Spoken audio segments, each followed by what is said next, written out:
What is happening, YouTube? Today we are discussing a man who was well known all over Manchester. He was allegedly involved in at least one murder and a member of the renowned Cheetham Hill gang, nicknamed White Tony by his associates, but the public knew him as Anthony Johnson.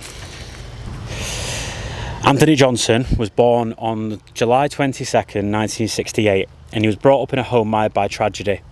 His mother Susan was 15 when she gave birth to him, and Susan was the stepsister of Keith Bennett, one of the 5 known Moors murder victims. Keith went missing in June 1964 at the age of 12. Ian Brady and Myra Hindley admitted murdering him in 1986.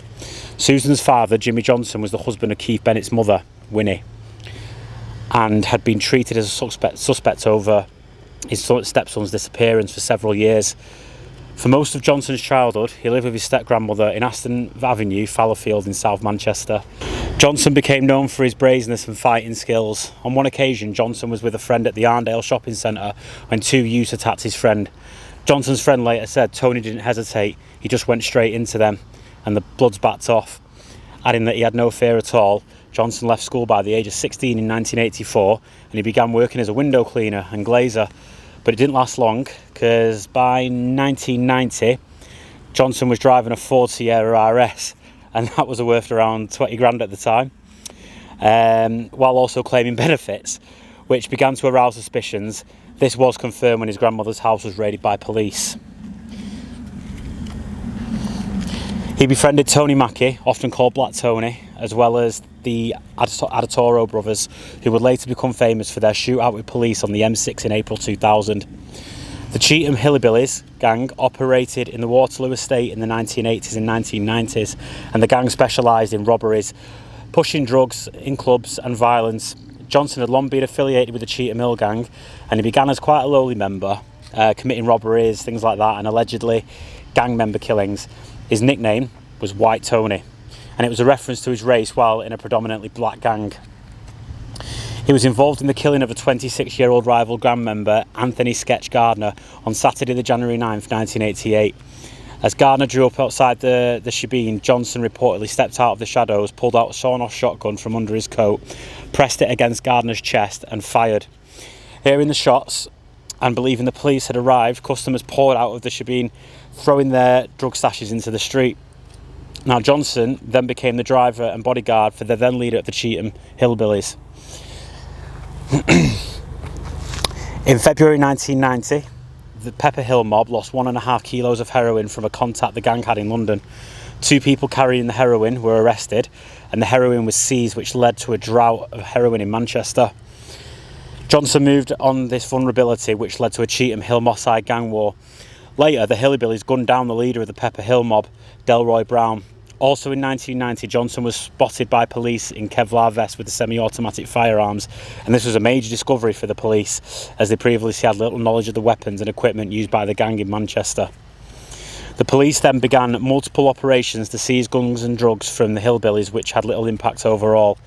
And Johnson, with other gang members, attended the West Indian Carnival in Chapeltown in Leeds when a scuffle at the carnival escalated to a shootout. Multiple people were shot, many of whom were not gang members. Due to this, Johnson was later arrested, and 2 gang members accompanying Johnson were in prison, but Johnson was actually later released. Johnson was involved in many other criminal activities, including a £362,000 security van robbery at Mumps Bridge in Oldham in November 1990, which led to his feud with the Noonan family. A month later, he robbed Bassett's Sweet Factory in Sheffield with 2 other masked gunmen, netting around £78,000, and back then that was quite a little bit of money. Johnson had a notorious reputation for getting into the fights in the famous Hacienda nightclub.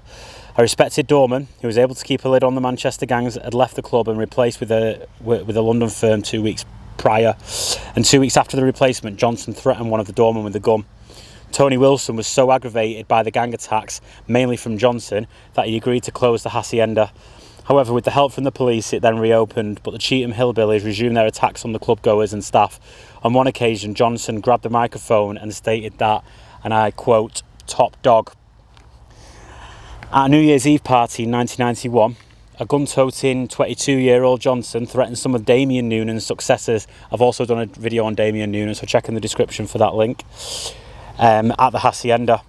Johnson was already in trouble with members of the Noonan family because of a dispute over the division of the spoils from £362,000 security van robbery in the car park of the Penny Black pub on Winterford Road in Cheetham Hill in February 1991. Johnson was ambushed by a gunman, resulting in a shootout. Johnson was with Tony Mackie and was driving along in his white Ford Cosworth when they were flagged down by two men in the pub car park. Their escape was blocked by a taxi which had Paul Flannery inside. Flannery shot Bucky brothers Desmond, Derek and Damien Noonan, along with Michael Sharples, joined in the attack and injured Johnson. Johnson would then try vault a wall to escape but was shot in the back. Following this, two more shots rang out which ultimately killed him. So guys, I believe we have found Tony's grave. Now, Johnson's funeral was actually attended by over 150, 200 people, and it was like a 30-car motorcade pulled up to the Southern Cemetery on Barlamore Road.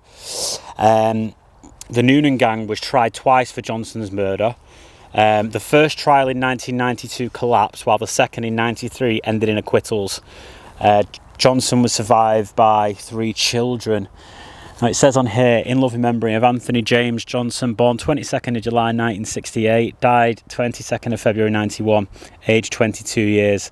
A dearly beloved father, son, grandson, brother and in-law. Now, I know that he had kids, and I think they'd probably be about my age now, his kids. In the 30s, something like that. So he would have been in his late 50s now, I think. Yeah. So I don't think anyone was actually ever tried and convicted for Tony's murder, but there was rumours that it was Desi Noonan. Now we can't prove that. He was never convicted of that. We can only go off what obviously our judicial system says. But we do know obviously Desi Noonan was responsible for over 25 murders across Manchester area. So guys, thanks for watching this today. I hope you've enjoyed it.